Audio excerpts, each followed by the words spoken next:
अगला अध्याय वर्णाश्रम धर्म तथा नारी धर्म का वर्णन। शिव के भजन, चिंतन एवं ज्ञान की महत्ता का प्रतिपादन। महादेव जी कहते हैं, देवेश्वरी, अब मैं अधिकारी विद्वान और श्रेष्ठ ब्राह्मण भक्तों के लिए संक्षेप में वर्ण धर्म का वर्णन करता हूँ। तीनों काल स्नान, अग्निहोत्र, विधिवत शिवलिंग पूजन, दान, ईश्वर प्रेम, सदा और सर्वत्र दया, सत्य भाषण, संतोष, आस्तिकता, किसी भी जीव की हिंसा न करना, लज्जा, श्रद्धा, अध्ययन, योग, निरंतर अध्यापन, व्याख्यान, ब्रह्मचर्य, उपदेश श्रवण, तपस्या, क्षमा, शौच, शिखा धारण, यज्ञोपवीत धारण, पगड़ी धारण करना, दुपट्टा लगाना, निषिद्ध वस्तुओं का सेवन न करना, रुद्राक्ष की माला पहनना, प्रत्येक पर्व में विशेषतः चतुर्दशी को शिव की पूजा करना, ब्रह्म कुर्ज का पान, प्रत्येक मास में ब्रह्म कुर्ज की विधि से मुझे नहलाकर मेरा विशेष रूप से पूजन करना, संपूर्ण क्रियान का त्याग, श्राद्धान का त्याग, बासी अन्न तथा विशेषतः कुल्थिया बोरो धान का त्याग, मध्य और मध्य की गंध का त्याग, शिव को निवेदित नैवेद्य का त्याग, ये सभी वर्णों का समान धर्म है। ब्राह्मणों के लिए ये विशेष धर्म है। क्षमा, शांति, सत्य, अस्तेय, चोरी न करना, ब्रह्मचर्य, शिव ज्ञान, वैराग्य, भस्म सेवन और सब प्रकार के आसक्तियों से निवृत्ति, इन 10 धर्मों को ब्राह्मणों का विशेष धर्म कहा गया है। अब योगियों के लक्षण बताए गए हैं। दिन में भिक्षान भोजन उनका विशेष धर्म है। वह वानप्रस्थ आश्रम वालों के लिए भी उनके समान ही अभीष्ट है। उन सबको और ब्रह्मचारियों को भी रात में भोजन नहीं करना चाहिए। पढ़ाना, यज्ञ कराना और दान लेना, इनका विधान मैंने विशेषतः क्षत्रिय और वैश्य के लिए नहीं किया है। मेरे आश्रय में रहने वाले राजाओं या क्षत्रियों के लिए थोड़े में धर्म का संग्रह इस प्रकार है। सब वर्णों की रक्षा, युद्ध में शत्रुओं का वध, दुष्ट पक्षियों, मृगों तथा दुराचारी मनुष्यों का दमन करना, सब लोगों पर विश्वास न करना, ऋतुकाल में ही स्त्री संसर्ग करना, सेना का संरक्षण, गुप्तचर भेजकर लोक में घटित होने वाले समाचारों को जानना, सदा अस्त्र धारण करना तथा भस्ममय कुंचक धारण करना, गौरक्षा, वाणिज्य और कृषि, ये वैश्य धर्म बताए गए हैं। शुद्धेतर वर्णों, ब्राह्मण, क्षत्रिय और वैश्यों की सेवा शूद्र का धर्म कहा गया है।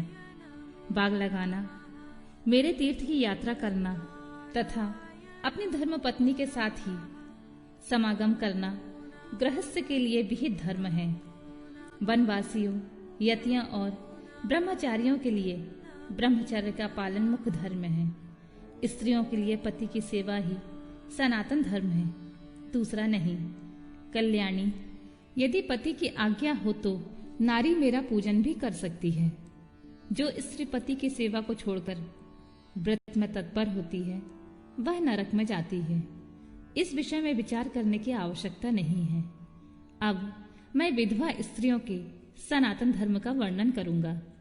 व्रत, दान, तप, शौच, भूमि शयन, केवल रात में ही भोजन, सदा ब्रह्मचर्य का पालन, भस्म अथवा जल स्नान, शांति, मौन, क्षमा, विधि पूर्वक सब जीवों को अन्न का वितरण, अष्टमी, चतुर्दशी, पूर्णिमा तथा विशेषतः एकादशी को विधिवत उपवास और मेरा पूजन, ये विधवा स्त्रियों के धर्म है। देवी, इस प्रकार मैंने संक्षेप से अपने आश्रम का सेवन करने वाले ब्राह्मणों, क्षत्रियों, वैश्यों, सन्यासियों, ब्रह्मचारियों तथा वानप्रस्थों और गृहस्थों के धर्म का वर्णन किया है। साथ ही शूद्रों और नारियों के लिए भी इस सनातन धर्म का उपदेश दिया। देवेश्वरी, तुम्हें सदा मेरा ध्यान और मेरे षडक्षर मंत्र का जप करना चाहिए। यही संपूर्ण वेदोक्त धर्म है और यही धर्म तथा अर्थ का संग्रह है। लोक में जो मनुष्य अपनी इच्छा से मेरे विग्रह की सेवा का व्रत धारण किए हुए हैं, पूर्व जन्म की सेवा के संस्कार से युक्त होने के कारण भक्ति तिरेक से संपन्न हैं। वे स्त्री आदि विषयों में अनुरक्त हो या विरक्त, पापों से उसी प्रकार लिप्त नहीं होते जैसे जल से कमल का पत्ता मेरे प्रसाद से विशुद्ध हुए उन विवेकी पुरुष को मेरे स्वरूप का ज्ञान हो जाता है। फिर उनके लिए कर्तव्य की विधि निषेध नहीं रह जाता। समाधि तथा शरणागति भी आवश्यक नहीं रहती। जैसे मेरे लिए कोई विधि निषेध नहीं है, वैसे ही उनके लिए भी नहीं होती है। परिपूर्ण होने के कारण जैसे मेरे लिए कुछ साध्य नहीं है, उसी प्रकार उन कृतकृत्य ज्ञान योगियों के लिए भी कोई कर्तव्य नहीं रह जाता है। वे मेरे भक्तों के हितों के लिए मानव भाव का आश्रय ले भूतल पर स्थित हैं। उन्हें रुद्र लोक से परिभ्रष्ट रुद्र ही समझना चाहिए, इसमें कोई संशय नहीं है। जैसी मेरी आज्ञा ब्रह्मा आदि देवताओं को कार्य में प्रवृत्त करने वाली है, उसी प्रकार उन शिव योगियों की आज्ञा भी अन्य मनुष्यों को कर्तव्य कर्म में लगाने वाली होती है। वे मेरी आज्ञा के आधार हैं, इसीलिए उनका दर्शन करने मात्र से सब पापों का नाश हो जाता है तथा प्रशस्त्र फल की प्राप्ति को सूचित करने वाले विश्वास की भी वृद्धि होती है। जिन पुरुषों का मुझ में अनुराग है, उन्हें उन बातों का भी ज्ञान हो जाता है जो पहले कभी उनके देखने सुनने या अनुभव में नहीं आई होती हैं। उनमें अकस्मात कंप, खेद, अश्रुपात, कंठ में स्विकार तथा आनंद आदि भावों का बारंबार उदय होने लगता है।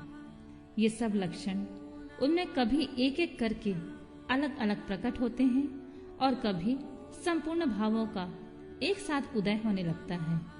कभी विलग्न होने वाले इन मध्यम और उत्तम भावों द्वारा उन श्रेष्ठ सत्पुरुषों की पहचान करनी चाहिए। जैसे जब लोहा आग में तपकर लाल हो जाता है, तब केवल लोहा नहीं रह जाता, उसी तरह मेरा सानिध्य प्राप्त होने पर वे मनुष्य नहीं रह जाते, मेरा स्वरूप हो जाते हैं। उन्हें प्राकृत मनुष्य समझकर विद्वान पुरुष उनकी अवहेलना ना करें। जो मूढ़चित मानव उनके प्रति अवहेलना करते हैं, वे अपनी आयु, लक्ष्मी, कुल और शील को त्याग कर नरक में गिरते हैं। अथवा बहुत कहने से क्या लाभ, जिस किसी भी उपाय से मुझ में चित्त लगाना कल्याण की प्राप्ति का एकमात्र साधन है।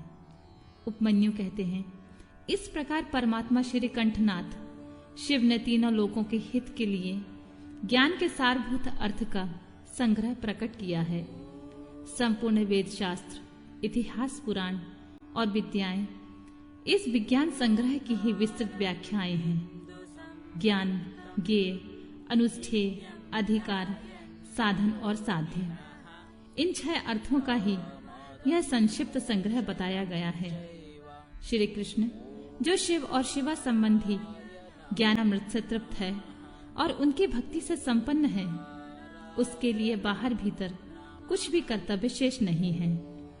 इसीलिए क्रमशः बाहर और आभ्यंतर कर्म को त्याग कर ज्ञान से ज्ञेय का साक्षात्कार करके फिर उसी साधन भूत ज्ञान को भी त्याग दें।